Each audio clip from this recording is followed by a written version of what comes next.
From Anshe Sfard Beth El Emeth Congregation, it's time to take 10 Minutes for Torah with Rabbi Joel Finkelstein.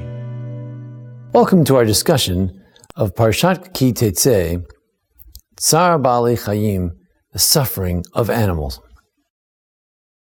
The Torah in a number of places seems to be concerned, deeply concerned, with the suffering of animals.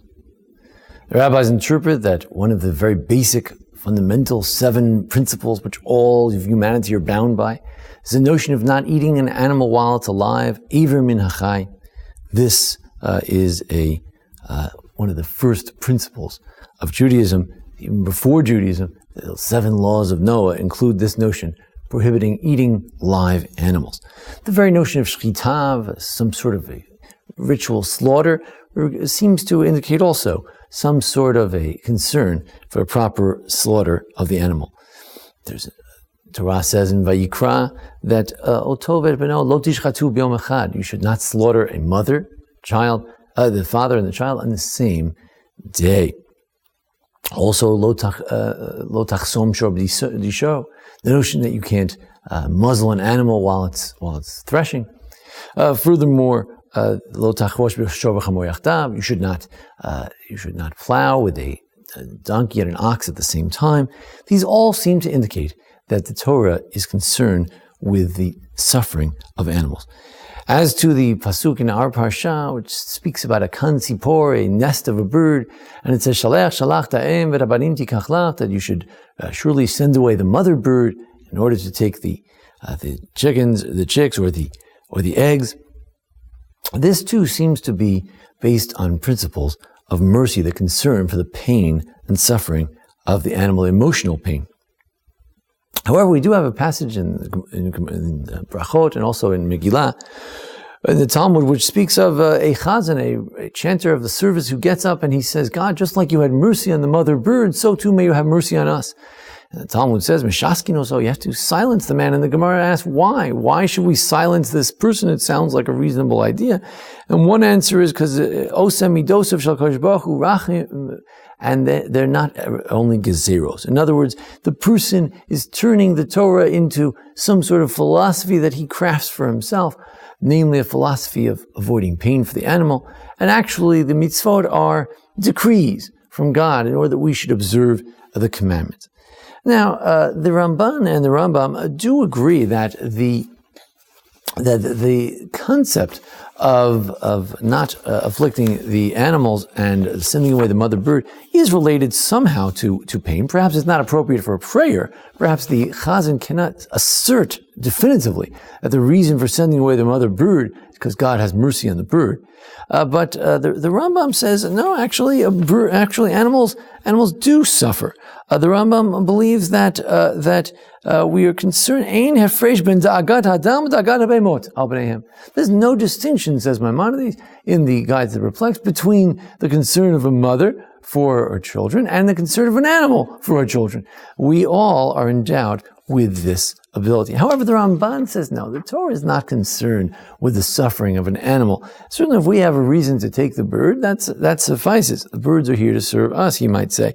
But rather, it's l'zakek nafshotenu. It is to purify our souls that God gives us mitzvot such as these.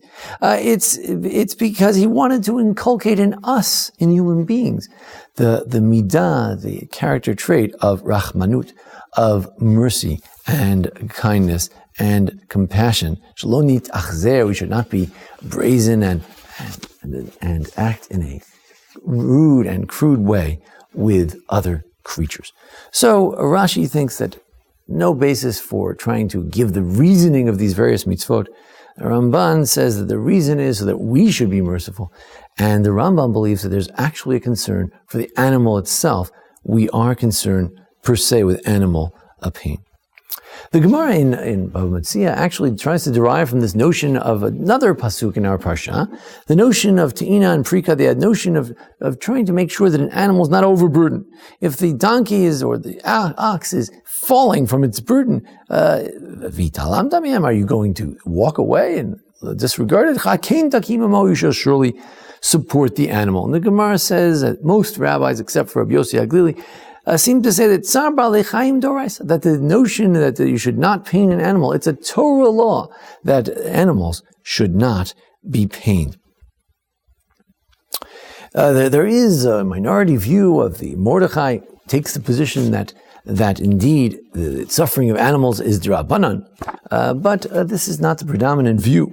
As a matter of fact, that's the Mordechai in the beginning of Avodah Zarah, but the Shulchan Aruch actually codifies the notion in Siman Shin Hey 305 in Shulchan Aruch, the laws of Shabbos, law 20, that mutar lomar le'eno Yehudi lachlov be'em tov b'Shabbat. Generally, we don't tell a Gentile to do things for you on Shabbat unless absolutely necessary for some sort of mitzvah. But when it comes to the pain of an animal, a cow needs to be milked, you can tell the Gentile, milk that cow. And indeed, Shulchan Aruch seems to take the position that Tsar Ba'alei Chaim is doraisa. If an animal, for instance, is falling in the water, then as the Gemara says in Shabbos and the Shulchan Aruch, the Code of Jewish Law says, you can try to throw things in the water to prop up the animal, even though there may be elements of muksa that be violated. The Tsar Ba'alei Chaim is doraisa. It's a Torah law not to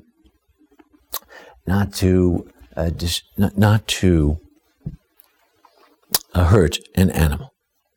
So this seems to be an inviolate principle. However, there is a notion that for tzorech adam, for the purpose of a human being, it's okay for an animal to suffer. So the question is, let's say you need a feather. So you're walking by a duck and you see a feather. So can you pluck out that duck, the duck's feather, even though it causes pain? Ramah says, well, certainly it's for human use, you could, but you know what? That we usually don't do that. The people, Jews, don't do that because it's achzarius, it's cruelty, and we just don't do it. Similarly, the Noda B'Yehuda, the great Yechezkel Landa, was asked a question: what about hunting? Man had a big farm and a big forest, and he wanted to go hunting with the animals, and the question was, could he do so?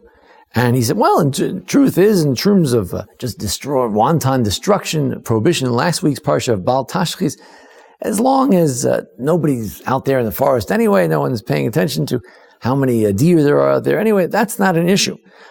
And in terms of if you have a human need, you want the skin of it, certainly that would seem to be permitted, anything for human need. However, says Noda B'Yehuda, Lo matzinu tzayad rak Nimrod ve'Esav. Who in the Torah is a hunter? Only Nimrod, the wicked, one of the earliest wicked people in the Tanakh, and Esav, the wicked brother of Yaakov. These are people who are models of hunters. We don't do hunting. And therefore, he says, our mercy is on, God's mercy is on all creatures, and similarly our mercy should be on all creatures. Now, if a person needs to make a living in order he's in the shoemaking business and he needs to get some leather and he needs to go hunting, that's different. But otherwise, just for sport, a person should stay home and learn Torah. Better things to do to go out and hunting. This is achzarios. It's an element of lack of kindness. While there may be some debate about it, it's truly many psukim, many verses in the Torah and this week's parsha itself seem to indicate a concern not only for the human condition, but also for the animal condition as well. Mind you, according to Jewish law, the human being comes first. If we need animal experimentation in order to save a human life, there's no question that the human being comes first. But otherwise, even when walking by an ant or a roach on the street, God has mercy on all of his creatures. And if we have human need, we may take their lives, but otherwise, we have to refrain from causing even, not only death, but even pain to another animal. The story is told of Rabbi in the Talmud who he didn't listen to the crying of a sheep, and he was punished for that. And we have to remember that just as God judges us at this time of year, so too we should have mercy on those around us as well, including the animals. Thank you for joining us for our discussion of Tsar Ba'alei Chaim, the suffering of animals, in Parashat Tetze, here at the Ansir Sfard Beth El Emet congregation in Memphis, Tennessee. Join us each week for our discussion and check us out for the archives of our different parshiot from previous weeks and previous years. Thank you very much, and thank you, Jason Lefkowitz, for making today's presentation possible. Thank you. This has been 10 Minutes for Torah with Rabbi Joel Finkelstein.